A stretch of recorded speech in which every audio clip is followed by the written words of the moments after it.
I put it down for my city, for my state, for my block, and for my whole damn hood. 'Cause them niggas on the streets are just so damn hood. And they know, they know, yeah, they know, they know, yeah, they know, they know, they know. Nobody out here just. What's going on? This is Rick Cheney, FGBTV. I'm here with my man Nytty Byggs. Brought him all the way out here from Brooklyn. He out here in the set of rapforever.com, you know what I'm saying? Brought him all the way out here to PA, man. Talk with him, man. What's going on, Nytty Byggs? That's how he up, man. Alright. So familiarize yourself with the viewers, man, with the people. Tell us a little bit about yourself, man, what you get into on a day-to-day basis. My everyday lifestyle ain't nothing but a hustle, you know what I'm saying? Right now I'm pushing my CD, New Trap City, the documentary of Nytty Byggs. And I got like 18 joints on here. It's, you know, just about my life in the streets and things that I go through on an everyday basis, you know what I'm saying? And like, just music, man. Music is my heart. Like, I write R&B, hip-hop, reggae, whatever. So there's a little bit of all of that. So, you know, being brought up in New York, you know what I'm saying? I bet you've been around a lot of cats in your hood, you know what I'm saying? Like, you know, niggas that's in the game, you know what I mean, and everything. Like, you can elaborate on that? Yeah, I've been around a lot of dudes, signed, unsigned. Like, you know, I respect a lot of the dudes that's unsigned more because it's like, true. Then again, I can't really even say that because I see that the tasks that the dudes who are signed, what they go through, like everybody's acting, trying to get a deal, or trying to think that they're A&R, or this is a way to get their foot in the door. So I kind of understand and could relate to them. But I usually deal with the underground cats because I'm still underground. You know, I mean, I had a major deal in '95. I was in a bidding war with different labels, and I chose to deal with Arista Records, and Arista Records at the time there was Hoshkarelli over Arista Records. He put us over to D&D, Dave and Doug. We went over there. We did the first ever D&D project, Premier, Primo. You know, he was rocking the studio back then. We had Nicky Nicole on the beats. We did a song on the D&D project. It came out in '95. We actually did a song in '93, but it came out in '95 on the D&D project, and it's called Just a Little Flavor under the name Too Unorthodox. Nice. And we put that out. We did some joints on the Bush Babies album, the Ambush album from the Bush Babies. And we did a lot of touring and stuff like that, college tour. You know, I was amongst a lot of the big names that you probably hear now and the names that a lot of people forgot about. So basically, talk about that. Like, who's some of the people you've been around in the game? All right, let me see. From old and new, there's so many. So if I forget anybody, you know, nobody get upset. But I'm gonna take it back this far. Like the first female of rap, Mercedes Ladies. Actually, the book is out now on her. That's Sherry Sher from Mercedes Ladies. She was like my management. You know what I'm saying? She was my manager. Later on, after MC Light and her father, Nat Robinson, was my manager. And I was working with Nikki Does It Better Productions. I was signed under her production and her production team. And we went around, we toured with like Puffy, Howard University, Biggie, did shows with Biggie Smalls, Tretch, Naughty by Nature, Flavor Unit, let's see, Lauryn Hill, Wyclef.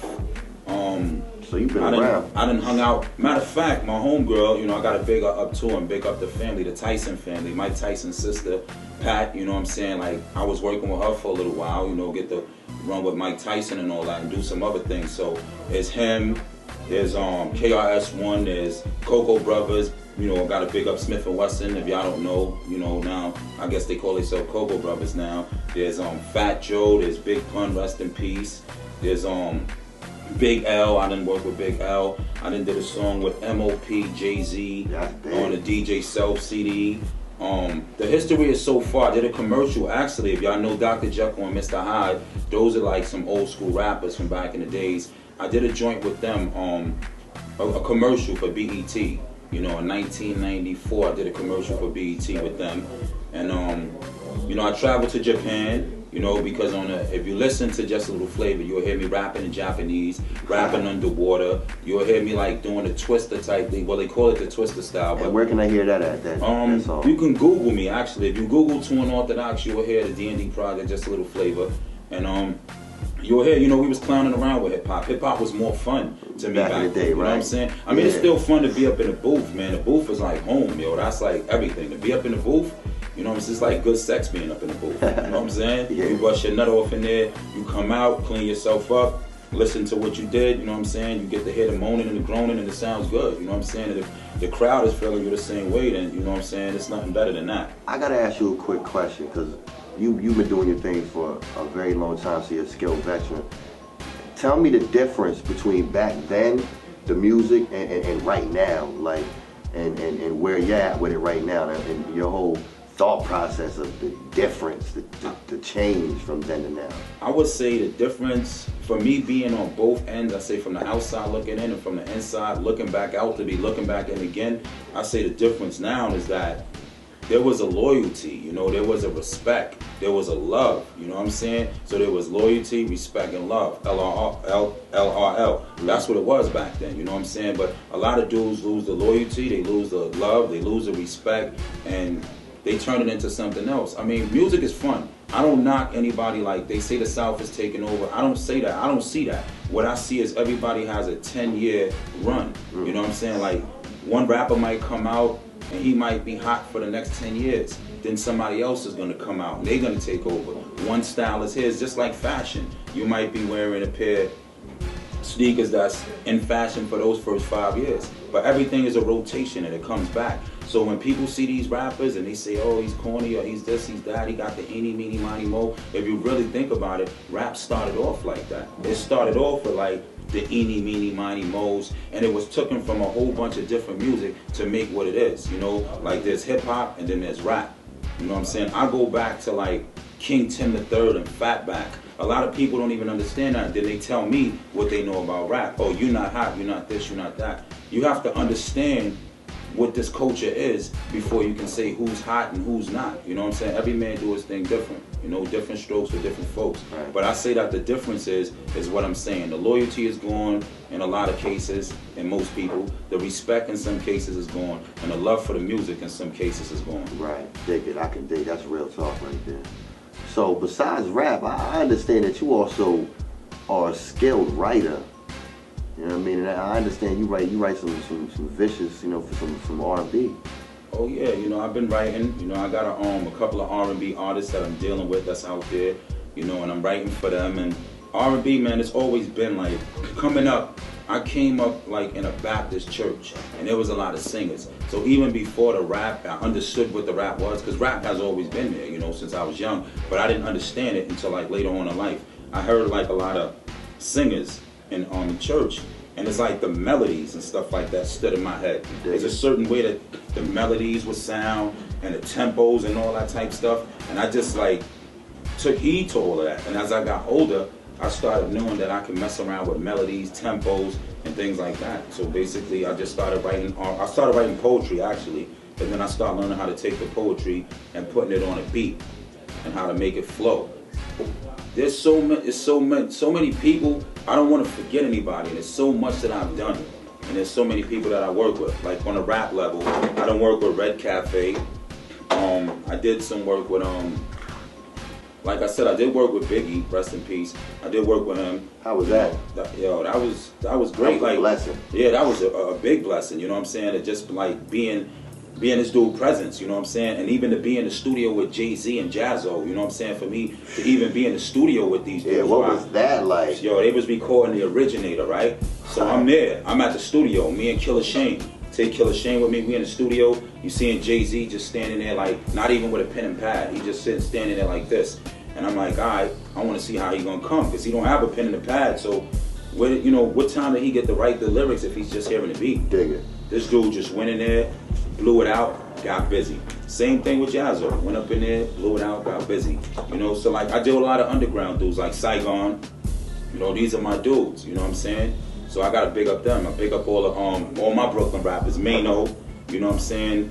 Then you got Fab.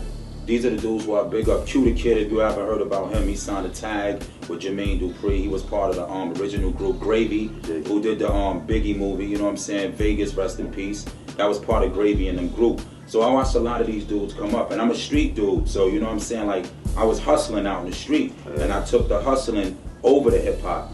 And you know what I'm saying? I still had a love for the hip hop, but since they knew me for doing that, that like drew a lot of dudes my way. You know, the fancy cars, the lifestyle that you hear them talking about, popping the champagne and doing all this type of stuff, getting money. The stuff that you hearing that these guys is talking about, at that time I was living it. I'm in DC where there's Rayful Edmond, there's Alpo, you see the Paid in Full movie, you see the stuff that they talking about. These are dudes who I really been around. Calvin Klein. So where can people, you know what I'm saying, get this album that you're dropping right now? You know what I'm saying? I know besides that in the street, you being on your grind everywhere. Well, you know what I mean, you putting it out on the web and stuff like that. It's gonna be anywhere, you know, that people can go look for it.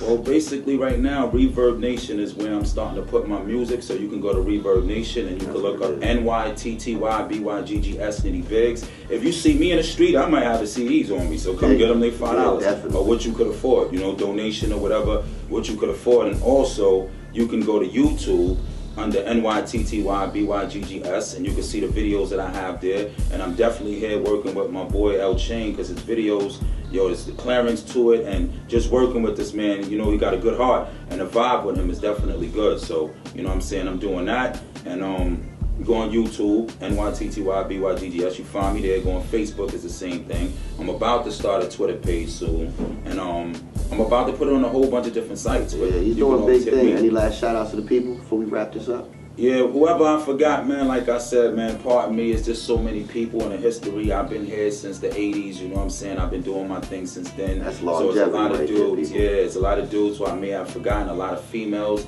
who in the game. Vanessa, peace to you. Killer Shane, Karen Elise, you know what I'm saying? My dude, 730, to Unstoppable, Black King, Break 'em Up Records and all of that.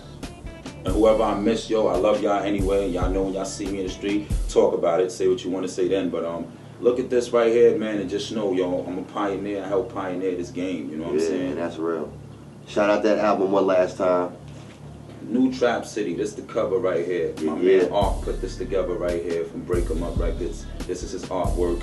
And it's New Trap City, the blockumentary of Nytty Byggs. And soon there will be a documentary of the blockumentary of Nytty Byggs. So y'all can find out a little bit about my lifestyle before the movie even come out. So y'all do that. You know? Yeah, that's what it is. FGB TV, man. You know what I'm saying? Nytty Byggs. I'm good money, I'm good money. I'm so flashy, hey, I'm so good. I got my papers up like you should. The haters hating, but it's all good. I'm good money, I'm good money. Will spin, paint, drip, let me paint a